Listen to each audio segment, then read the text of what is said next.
মাদের জন্য ভয়ভীতি দেখানো হচ্ছে। জামাতে ইসলামী ক্ষমতায় গেলে ওনারা ঘরের বাইরে কর্মক্ষেত্রে আর প্রবেশ করতে পারবেন না। আমি নিজে তার সাক্ষী। আমাকে আল্লাহ তাআলা একজন স্ত্রী দিয়েছেন, তিনি একজন চিকিৎসক ছিলেন, তিনি রোগীদেরকে সেবা দিয়েছেন।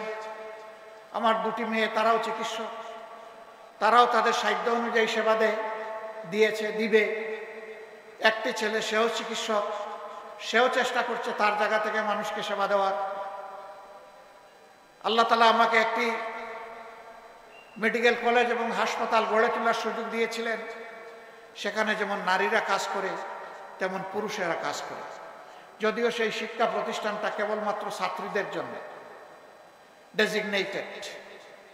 আলহামদুলিল্লাহ, ওই শিক্ষা প্রতিষ্ঠানে, ওই হাসপাতালে যারা কাজ করে আমি গর্বিত।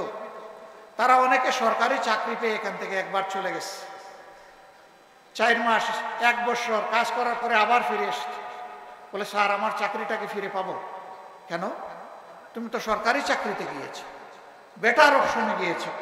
মানুষ সরকারি চাকরির জন্য পায়ের জুতা ক্ষয় করে ফেলে, তুমি সেই চাকরি পেয়ে আবার এখানে ফিরে আসবা কেন? কয় স্যার ওখানে চাকরি আছে, পদ আছে, চেয়ার আছে, ওখানে সম্মান নাই স্যার, আমি সম্মানের জন্য ফিরে আসতে চাই।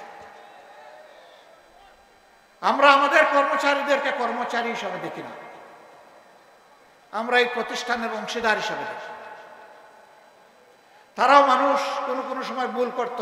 আল্লাহর কসম, আমি কখনো একজন পুরুষ কর্মচারীকে আরেকজন মানুষের সামনে কখনো বিচার করি নাই, শাসন করি নাই।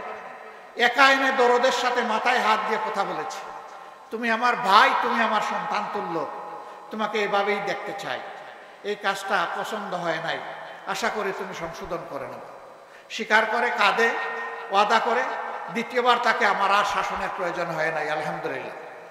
আর মহিলা হলে তার সাথে আরেকজন মহিলা রাখতাম এবং তাকে আগে ওয়াদা করাইতাম, এখানে যা বলা হবে তার কিছুই বাইরে প্রকাশ করা যাবে না। যদি তুমি প্রকাশ করো, তোমার এই ঠিকানা থাকবে না, এই ঠিকানা থেকে তুমি আউট হয়ে যাবে।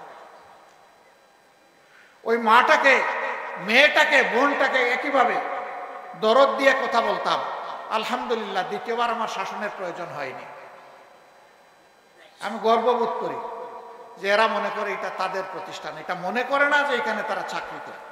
একবার সাংবাদিকরা আমাকে ধরলেন, আপনারা যে বাংলাদেশ গড়বেন সেই বাংলাদেশে মায়েদের কর্মক্ষেত্র কেমন হবে? আমি বললাম, আমি মুখ দিয়ে না বলি, বাস্তবটা দেখে আসেন। ছোট্ট একটা জায়গা, 2500-এর মতো মানুষ এখানে কাজ করে। আপনি তাদের সাথে গিয়ে খোলা মনে কথা বলেন। আপনি আগে জানায়ও যাবেন না, আপনার মতো করে আপনি যাবেন। আপনি সাংবাদিক এটাও পরিচয় দেবেন না, না দিয়ে আপনি সাধারণ মানুষ হিসাবে খোঁজখবর নেন। এরপরে আপনার ইচ্ছা মতো আপনি রিপোর্ট লিখবেন। পত্রিকার প্রতিনিধি গিয়েছিলেন, তিনি এসে তার মতো করে এই রিপোর্ট লিখেছেন। সবাই বলেছে এটাই যদি জামাতে ইসলামের মডেল হয় তাহলে এই বাংলাদেশটাই আমরা চাই। মা বোনেরা বলেছেন এই বাংলাদেশ আমরা চাই। সম্মানিত ভাই বোনেরা, আমরা কথা দিচ্ছি, আমরা মুখে নয়, কর্মের মাধ্যমে ইনশাল্লাহ সকল অপপ্রচারের জবাব দেব। এই সমস্ত অপপ্রচার করে জনগণকে বিভ্রান্ত করার দিন শেষ। কেউ যেন আমরা না ভাবি যে আমি অন্যের চাইতে বেশি জ্ঞানী এবং চালাক। সবাইকে মনে করতে হবে আমার চেয়ে বাকি সব লোক জ্ঞানী এবং চালাক। চালাকি যিনি করবেন দোরা তিনি খেয়ে যাবেন, তিনি পালাতে পারবেন না, জনগণের জালে বন্দী হয়ে যাবেন। আমরা আপনাদের কাছে খোলামেলা আহ্বান জানাতে চাই, আমরা মুখে যা বলি তার যদি বিপরীত আপনারা কিছু আমাদের মাঝে পান, আমাদেরকে সংশোধন করার জন্য পরামর্শ দেবেন। যদি আপনার পরামর্শ দেখেন যে কাজে লাগে নাই, আমাদেরকে ত্যাগ করবেন এবং ঘৃণা করবেন। আর যদি দেখেন আমাদের মধ্যে ভালো কিছু আছে এবং ভুল করলে আপনাদের পরামর্শ আমরা গ্রহণ করি, আমরা অবশ্যই আপনাদের ভালোবাসা পাওয়ার দাবিদার। কারণ আমরা বিশ্বাস করি জনগণ আমাদের চাইতে এই দেশকে কম ভালোবাসে না। এর প্রমাণ বাংলাদেশের জনগণ ইতিমধ্যে দিয়ে ফেলেছে।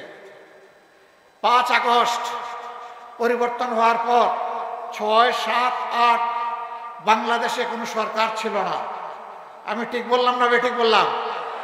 কিন্তু আলহামদুলিল্লাহ বাংলাদেশের জনগণ প্রত্যেকে জিম্মাদার হয়ে দায়িত্ব নিয়ে অপরের জান মাল এবং ইজ্জতের পাহারাদারি করেছে।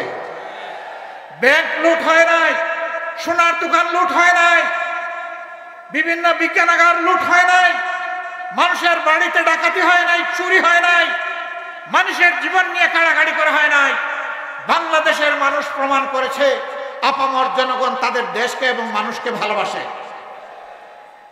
এই দায়িত্বশীল জনগণকে আমরা একটা দায়িত্বশীল সরকার উপহার দেব ইনশাআল্লাহ।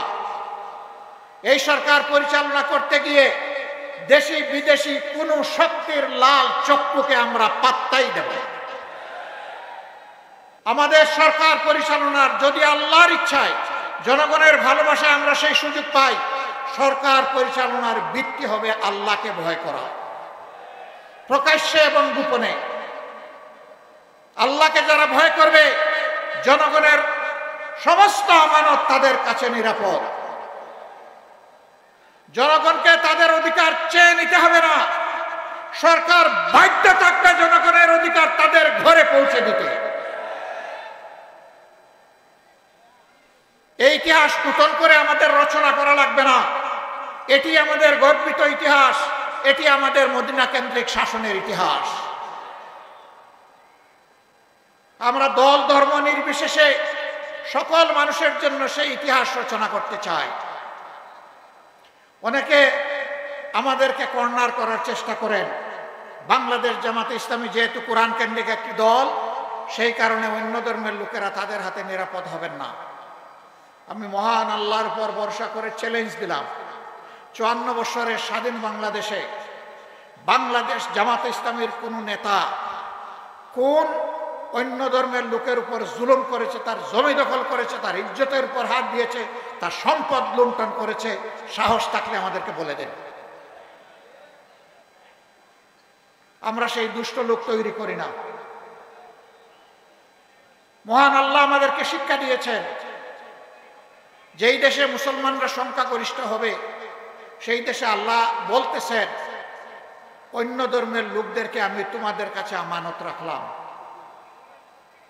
যদি তাদের অধিকার কেউ হরণ করে। আল্লাহর নবী বলছেন, হাসরের দিন ওই মুসলিম নামের জালিমের বিরুদ্ধে আমার আল্লাহর দরবারে আমি হব বাদী, তার বিরুদ্ধে আমি করব মামলা দায়ের। আমরা আল্লাহ তাআলাকে ভয় করি, আমরা আমাদের এই সমস্ত ভাই বোনদেরকে সম্মান করি। ধর্মীয় কোনো বিশ্বাস ধারণ করা প্রত্যেক নাগরিকের নিজস্ব ব্যাপার, এখানে কোনো জোর জবরদস্তি চলবে না। আমি যেমন পছন্দ করব না আমার উপর কেউ তার ধর্ম চাপিয়ে দিই, আরেকজনও তেমন পছন্দ করবে না তার উপর আমার ধর্ম আমি চাপিয়ে দিই। এটা চাপাচাপির কোনো জায়গা নয়। তারা ইনশাআল্লাহ বাংলাদেশে নিরাপদ থাকবেন, যে বাংলাদেশ আল্লাহ যদি আমাদেরকে পরিচালনার তৌফিক দেন। এবং আগামী নির্বাচনে জামাতে ইসলামীর হয়েও তাদের কেউ কেউ ইনশাআল্লাহ সংসদ সদস্য পদে লড়াই করবেন।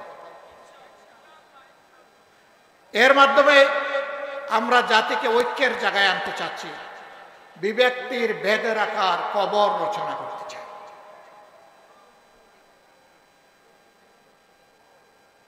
সম্মানিত এলাকাবাসী, কথা অনেক হয়ে গেছে, আজকে জুমাবার, আমরা সবাই জুমার নামাজে শরীক হব। যেই কথাগুলা বললাম সেই কথা সাক্ষী হয়ে গেলেন আল্লাহর আপনারা। মহান আল্লাহর কাছে তৌফিক চাই এই অঙ্গীকার কথাগুলা যেন আমরা রক্ষা করতে পারি। আমরা কথা দিচ্ছি, বাংলাদেশ পরিচালনার দায়িত্বে যাই অথবা না যাই, দুর্নীতির বিরুদ্ধে আমাদের যুদ্ধ চলবে, কেউ আমাদেরকে থামাতে পারবে না ইনশাআল্লাহ। চাঁদাবাজদের বিরুদ্ধে আমাদের প্রতিবাদ এবং যুদ্ধ অব্যাহত থাকবে, কেউ আমাদেরকে থামাতে পারবে না। দুঃশাসন, অপশাসন, অবিচার, এর বিরুদ্ধেও আমাদের লড়াই অব্যাহত থাকবে, এটাও কেউ আমাদেরকে থামাতে পারবে না। এই লড়াই সময়ে আমরা আপনাদের ভালোবাসা চাই, আপনাদের সহযোগিতা চাই, সমর্থন চাই, পাশে চাই, সাথে চাই। আল্লাহ প্রিয় দেশকে হেফাজত করুন। আগামীতে আল্লাহ তাআলা জনকল্যাণের একটা সরকার গঠন করার তৌফিক এই দেশবাসীকে দান করুন। সকল প্রকার দুঃশাসন ও প্রশাসনের কবল থেকে আল্লাহ তাআলা চিরতরে আমাদেরকে মুক্তি দিন। একটা মর্যাদাপূর্ণ জাতি হিসাবে বিশ্বের বুকে মাথা উঁচু করে বুক চিতিয়ে দাঁড়ানোর তৌফিক আল্লাহ আমাদেরকে দান করুন। আপনাদের সকলের প্রতি গভীর কৃতজ্ঞতা, আন্তরিক অভিনন্দন এবং মোবারকবাদ জানিয়ে আমার বক্তব্য এখানেই শেষ করছি। আল্লাহ হাফিজ। বাংলাদেশ জিন্দাবাদ। বাংলাদেশ জামাতে ইসলামী জিন্দাবাদ। আসসালামু আলাইকুম ওয়া রাহমাতুল্লাহি ওয়া বারাকাতুহু।